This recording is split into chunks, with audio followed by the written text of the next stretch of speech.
8:38 en el territorio continental ecuatoriano, buscando la verdad en la revista de Opinión Democracia. Queremos saludar a nuestros siguientes invitados: el doctor Arturo Moscoso, académico en la Universidad Internacional del Ecuador, y el Lolo Echeverría, analista político, columnista de diario El Comercio. Les invitamos a hacer un análisis de este panorama que vive el Ecuador, hoy en manos de la Corte Constitucional por demandas de inconstitucionalidad, luego de la aplicación en el marco de la Constitución de la República de la disolución de la Asamblea Nacional, porque dice el 148 que a juicio del presidente, él puede disolver la Asamblea. Una de las causales es por grave conmoción interna y crisis política. Doctor Arturo Moscoso, ¿cómo ve este panorama en estas condiciones? ¿Cómo darle certidumbre al país y no más incertidumbre? Buen día. Buen día, Miguel. Gracias por la invitación. Un saludo a Lolo y a la audiencia del programa. Bueno, es una situación compleja, sobre todo porque dependerá mucho ahora de qué haga el presidente en sus decretos, ¿no es cierto?, para que sean decretos justamente que aborden temas que no se han podido abordar gracias al bloqueo de la Asamblea, ¿no? Decretos que además tendrán que ser muy cuidadosamente redactados para que no tengan observaciones por parte de la Corte Constitucional, porque recordemos que todos estos decretos deben ser revisados por la Corte, y creo que es una oportunidad muy, muy grande para el presidente para intentar poner en marcha lo que no ha podido hacer gracias a estos 2 años de bloqueo, ¿no? Y por el lado ya más político viene el tema de unas elecciones anticipadas que cambian el escenario político, valga la redundancia, que seguramente la mayoría de partidos políticos van a estar más ocupados en el tema electoral que en otras cosas, y que probablemente nos deje un escenario más fragmentado, creo yo, en unas próximas elecciones, ¿no? Porque ya se ven varias candidaturas que están surgiendo, y en este país que se caracteriza por los altos egos que tienen los políticos, pues va a ser difícil que se llegue a acuerdos para lograr una candidatura en común, al menos de ciertos partidos que no están por la corrupción o por la impunidad, ¿no? Y mientras por el otro lado, pues el correísmo sigue siendo una fuerza política importante, pero hay que recordar aquí, Miguel, que el correísmo, si bien tiene un núcleo duro de apoyo, también tiene un núcleo duro de anticorreísmo, ¿no? El Ecuador tiene un alto porcentaje de personas que jamás votarían por el correísmo. Eso a su vez le hace complicado a este partido político el llegar a márgenes muy altos, sobrepasando ese 30%, ¿no? Que es lo que le pasó en las elecciones generales del 2021 y las elecciones seccionales, ¿no? En donde, si bien se hicieron con alcaldías importantes, tampoco es que su votación fue muy diferente a la de las elecciones anteriores, ¿no? Su porcentaje de votación. Y con el añadido de que no tiene un candidato que pueda ocupar el puesto de Rafael Correa, ¿no? Y ahora parece que sería Arauz, lo cual creo yo que es a mí en lo personal me da tranquilidad, porque no creo que Arauz sea un buen candidato. Creo que es una persona falta de carisma y a la que se le nota absolutamente sumisa a Rafael Correa, y creo que eso a la gente no le agrada mucho, ¿no? Pero claro, Rafael Correa seguramente teme poner a alguien más independiente o más carismático que justamente le arrebate el liderazgo de Alianza País, que lo ha sostenido férreamente durante estos años, ¿no?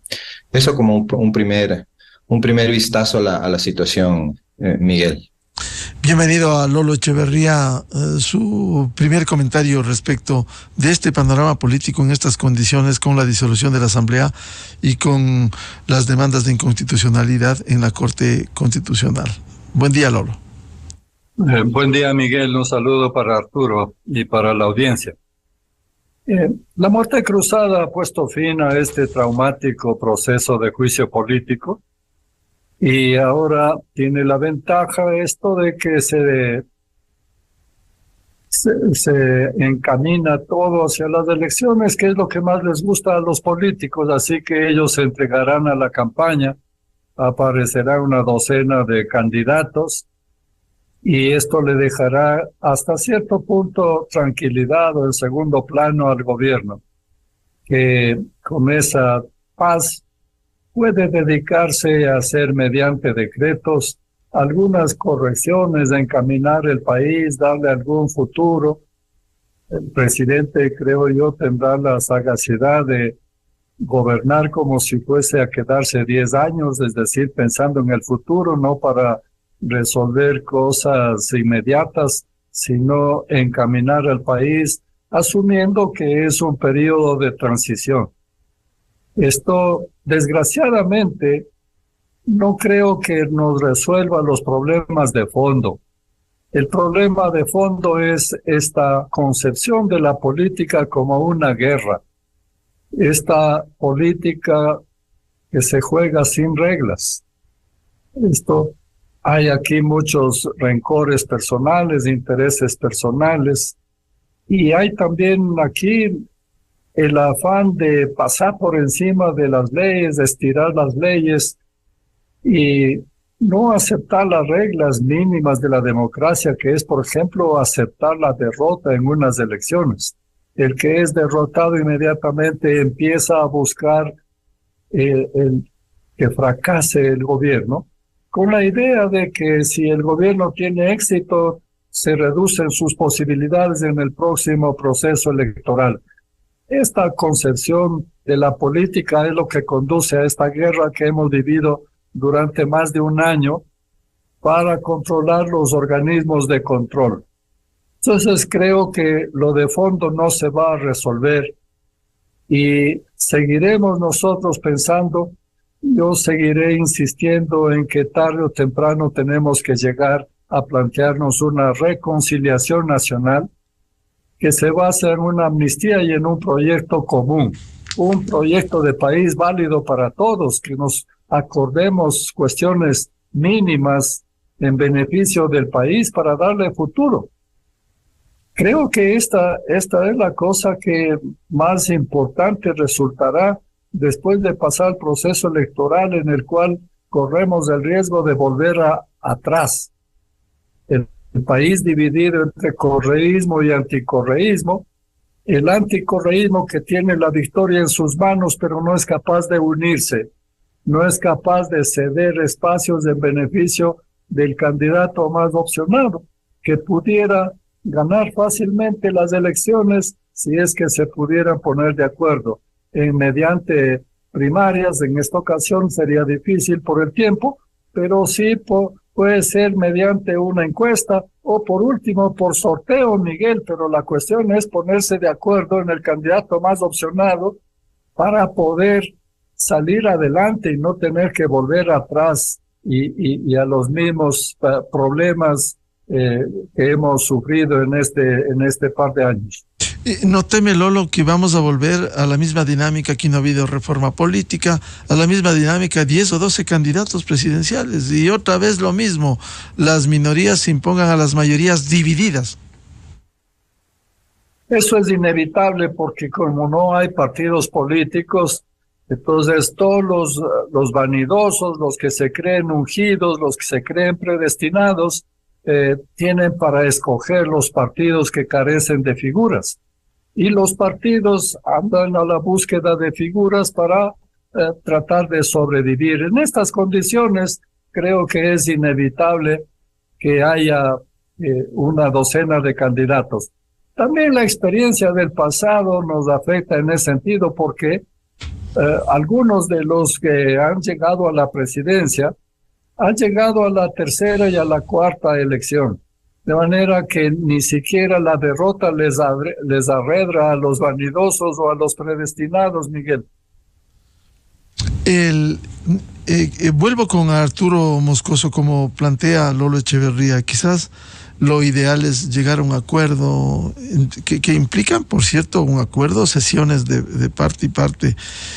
Eso también implicaría el que en un acuerdo, Arturo, determine que se dé paso a una impunidad en procesos que han estado en la justicia. No, Miguel, bajo ningún concepto creo que se debe pactar sobre impunidad, ¿no? Yo en una entrevista que fue sacada de contexto decía que la distribución de cargos públicos para llegar a acuerdos es una forma de hacer política absolutamente válida, siempre que estos acuerdos sean sobre la mesa y que no impliquen justamente eso, impunidad, ni corrupción, ni entrega de prebendas a quienes cedan parte de su cuota política para llegar a ese acuerdo, ¿no? El otro problema que tenemos aquí, Miguel, es que, como ha dicho Lolo, no tenemos partidos políticos. Entonces, las alianzas no son entre partidos políticos, sino entre líderes, entre caudillos, entre los caudillos de los partidos políticos. Y son caudillos, ¿por qué? Porque tienen justamente una personalidad egocéntrica que impide el que se lleguen a acuerdos que sean más allá de lo electoral, ¿no? Y eso implica, pues, que aun cuando se llegue a un gran acuerdo para enfrentar al correísmo en las próximas elecciones, ¿cuánto puede durar un acuerdo de ese tipo, ¿no? Y justamente por eso es importante el tema de ver cómo se distribuyen los cargos en el gobierno a fin de que esos acuerdos sean más duraderos, ¿no? Sin embargo, yo estoy de acuerdo con Lolo, es muy difícil hacerlo. Siempre que vienen procesos electorales estamos hablando de esto, ¿no? Con Lolo nos hemos encontrado muchas veces en muchos espacios hablando sobre esto, sobre la necesidad de que los partidos depongan intereses, de que los líderes políticos sean más humildes y sean capaces de reconocer que hay líderes que podrían acaparar o llamar la atención más, llamar al voto más, pero eso no sucede, ¿no? Siempre lo hablamos en las elecciones de seccionales que acaban de pasar, lo hablamos en las elecciones generales anteriores, y no se logra nunca este gran acuerdo, que debería ser un acuerdo que implique justamente evitar la impunidad, evitar que las fuerzas antidemocráticas regresen al poder, esas fuerzas antidemocráticas que seguramente no permitirán estos espacios de debate o los perseguirán, y trabajar por un mejor país, ¿no? Pero lamentablemente eso no sucede en nuestro escenario político. Si no hay posibilidades de estas salidas, ¿qué le queda al país? Vamos a seguir viendo este panorama de incertidumbre. Ya se convocará las elecciones la próxima semana, demanda de inconstitucionalidad. ¿Qué hacer frente a ese panorama, Arturo? Bueno, yo creo que no hay que bajar los brazos pese al pesimismo que he expresado. Creo que es importante seguir trabajando, no bajar los brazos. Creo que una reforma política que incida directamente en los partidos es súper necesaria. Justamente con Lolo hemos venido trabajando en otros espacios en una reforma en este sentido, y creo que ahí está la clave, ¿no? En lograr crear partidos programáticos, partidos que tengan una ideología clara, partidos que no respondan a liderazgos verticales, partidos en donde haya generación de cuadros, haya formación política. Lo que hemos visto en la asamblea en estos días, entre los ex asambleístas, que me da gusto decirles ex asambleístas, es realmente una prueba de la bajísima calidad que tiene nuestra clase política, ¿no? Gente que no puede ni siquiera pronunciar bien el castellano, y que está ahí representándonos y tomando decisiones por nosotros, ¿no? Es realmente vergonzoso. Y eso, pues, justamente es en lo que hay que trabajar, ¿no? En generar una clase política de mejor calidad, que implica justamente el tener partidos de mejor calidad. No es posible que tengamos casi 300 partidos políticos compitiendo, eso es una locura.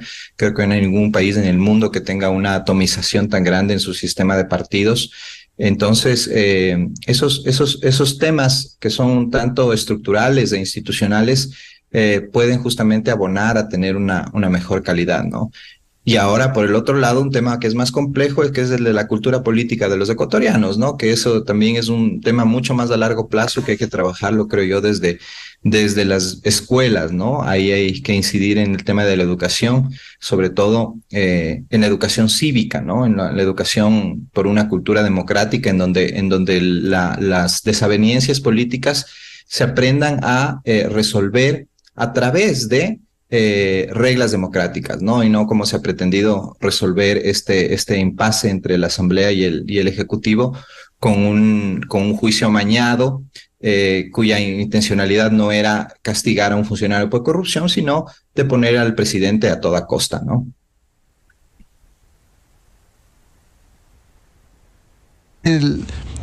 Lolo, en esas condiciones ve también complejo llegar a estos acuerdos, porque caso contrario vamos a seguir con esta dinámica de ir al juego de la incertidumbre, esperando el pronunciamiento de la Corte Constitucional, esperando el proceso electoral, es decir, cuando el país aterriza y sienta las bases para un desarrollo mucho más sólido. Yo estoy de acuerdo con Arturo que no se puede ceder al pesimismo. Siempre hay posibilidades de encontrar una salida. Y tal vez él mismo ha señalado la clave. La clave es la recuperación de los partidos políticos. Todavía no tenemos nosotros otro mecanismo de democracia que a través de partidos. Pero si no tenemos la posibilidad de mejorar, apoyar la regeneración de los partidos, no tenemos nosotros fundadas esperanzas de salir adelante. Yo creo que pronto los partidos políticos advertirán que para ellos es cuestión de supervivencia la regeneración. Si es que los partidos políticos no se regeneran, los ciudadanos y la sociedad, las organizaciones de la sociedad, buscarán otros mecanismos de poner candidatos, porque es lo único que hacen en este momento los partidos. Esto tienen que darse cuenta ellos y por supervivencia buscar los mecanismos de regeneración. Ahí está la clave. Si es que nosotros vemos el panorama político, tenemos ahí, por ejemplo, el partido más organizado de este país, el correísmo. Pero es un partido escindido, es un partido roto. La mitad están en el país y la otra mitad son prófugos. Me refiero al grupo de liderazgo. Y los prófugos quieren influir en la política nacional desde fuera. Yo no sé cuánto pueda durar eso, pero eso sin duda es una debilidad enorme para ese partido. Los que están aquí adentro necesitan mostrar que tienen liderazgo. No se puede exhibir liderazgo sometiéndose a un líder que maneja por teléfono las decisiones. Así que tarde o temprano tiene que delatarse esa debilidad. Por otro lado, los partidos que no son capaces de hallar acuerdos también tienen que entender que una y otra vez van a ver cerca la victoria, pero nunca la van a alcanzar si es que no conseguimos estos acuerdos, estas sesiones en beneficio de un proyecto común. En la última elección, en realidad, el que hizo el acuerdo fue el elector. El electorado decidió apoyar a Lasso como una fórmula para escapar del populismo. No ha resultado una buena solución, no resultó un buen gobierno, no hemos tenido suerte en eso. Pero tienen que juntarse para tener éxito las dos cosas. por un lado, la sabiduría de los electores que llega a tener hasta situaciones tan especiales como el remontar 30 puntos en una elección. Esto es algo que hay que destacar de los electores. Pero por otro lado, los políticos tienen que entender que tienen que dar respuestas a la gente. Hemos pasado un año de un conflicto entre funciones, olvidando de los problemas reales de la gente. Y todavía está pendiente eso. Esto es algo de lo que tiene que advertir el presidente Lasso para los pocos meses que le quedan. Tiene que dedicarse a los problemas fundamentales de los ecuatorianos, que son la violencia, el desempleo y el narcotráfico que nos está invadiendo. Esos tres problemas tendría que buscar de manera pero urgente y con el apoyo de todos, cómo buscar encaminar las soluciones, porque no va a tener el tiempo para resolver, pero sí puede encaminar las soluciones. Esas son las condiciones básicas para que nosotros podamos recuperar el optimismo y no sucumbir al pesimismo, como decía Arturo. Arturo, para sucumbir a este pesimismo, para no sucumbir ante el pesimismo, hay que trabajar, y hay que trabajar. Se requiere que se despierte en el país, que no hay un kevin-portismo. Sabemos la impopularidad que tenía esa Asamblea Nacional, pero ahora hay que pasar esta página y enfrentar este desafío de las elecciones. Sí, por supuesto, ¿no? Estas elecciones creo que son sumamente importantes porque van a marcar la pauta de lo que sucederá más adelante con las siguientes elecciones que se vienen también a la vuelta de la esquina. Eso nos pone en un escenario electoral complejo, en donde, como decía al principio, los partidos políticos y las organizaciones políticas van a estar más preocupadas de el ganar esas elecciones que el abonar al bienestar del país. Veamos qué sucede. O sea, es importantísimo lo que vaya a suceder en estas elecciones que se vienen ya mismo, luego de la muerte cruzada. Y nuevamente, si es que los líderes políticos y los partidos políticos u organizaciones que se oponen al regreso de una organización política antidemocrática no trabajan juntos, se le está dando en bandeja de plata a esta organización para que regrese, se tome el poder y no lo suelte nunca más.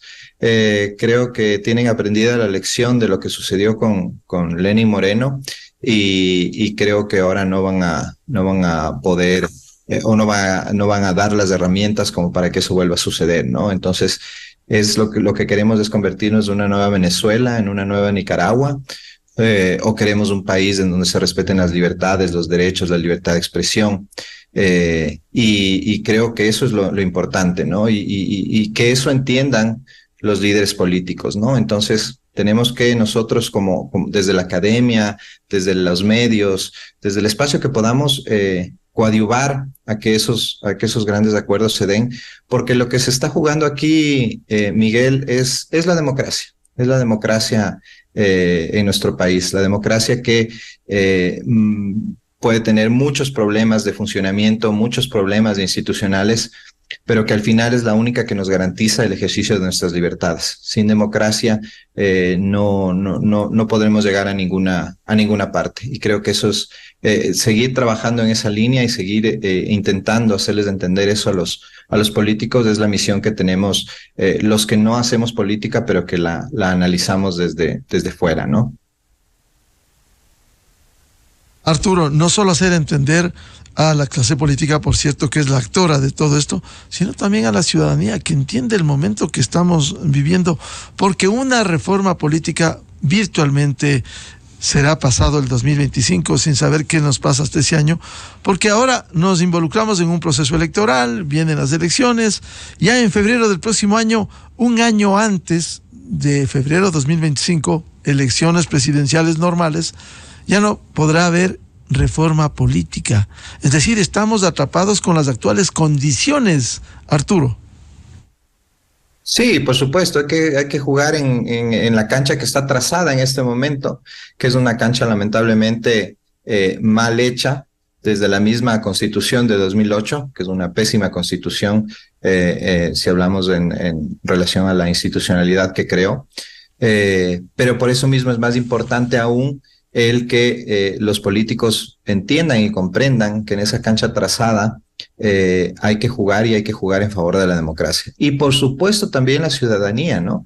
La ciudadanía que tiene el poder de poner a quienes nos gobiernan en los cargos que ocupen, ¿no? Y ahí es importante resaltar una cosa, Miguel, que es que nos quejamos de la asamblea, nos quejamos del nivel de los asambleístas, nos quejamos del paupérrimo nivel de nuestra clase política, pero quienes les elegimos somos nosotros, los ciudadanos, ¿no? Entonces creo que también el papel desde la academia, desde los medios y desde los mismos liderazgos políticos es intentar hacerle ver a la ciudadanía que el país no se arregla con bonos o con subidas de sueldos, ¿no? El país se arregla desde una perspectiva democrática, desde una perspectiva en que los liderazgos que nos ofrezcan mayor libertad, mayor respeto a esas libertades son los que valen la pena, ¿no? Los que ofrezcan mano dura, los que ofrezcan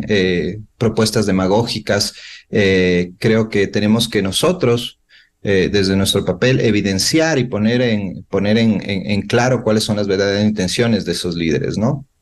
Lolo Echeverría, si va a resultar difícil una reforma política de la que se ha venido abogando ustedes, trabajando, sugiriendo, resulta difícil en la práctica por los tiempos ahora involucrados en este proceso electoral que será convocado, eso manda la Constitución, y luego el próximo año, ya un año antes, no se puede hacer reformas políticas.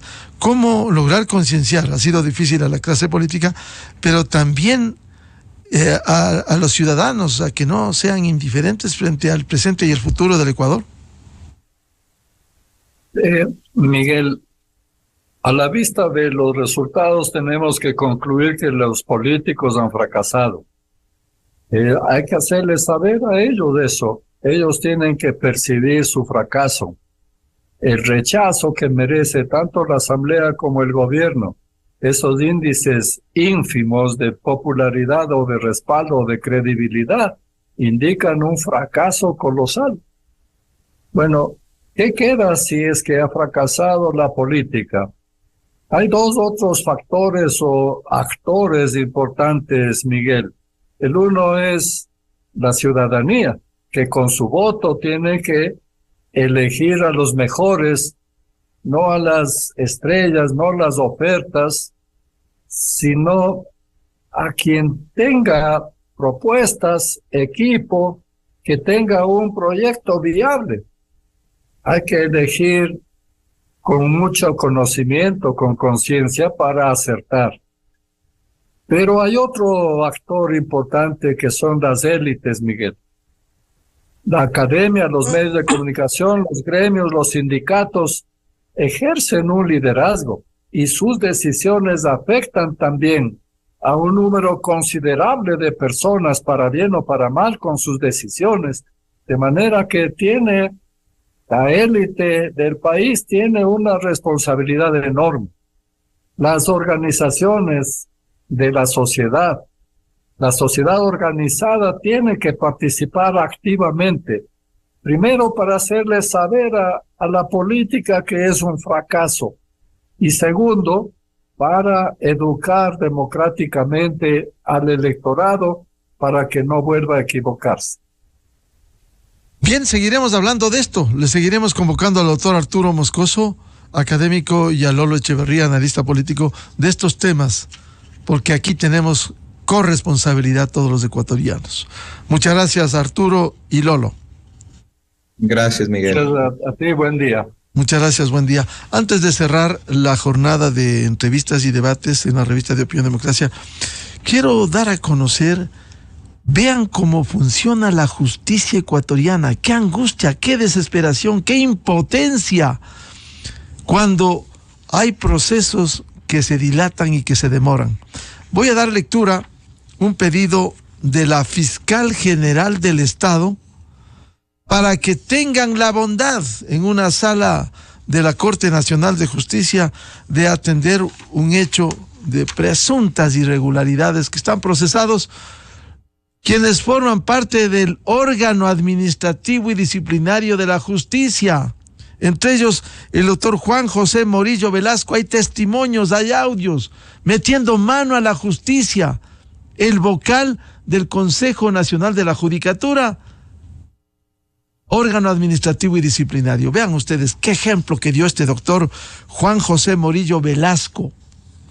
Dice la doctora Diana Salazar, en la causa 17721, envía a la sala especializada de lo penal, penal militar, penal policial, tránsito, corrupción y crimen organizado de la Corte Nacional de Justicia.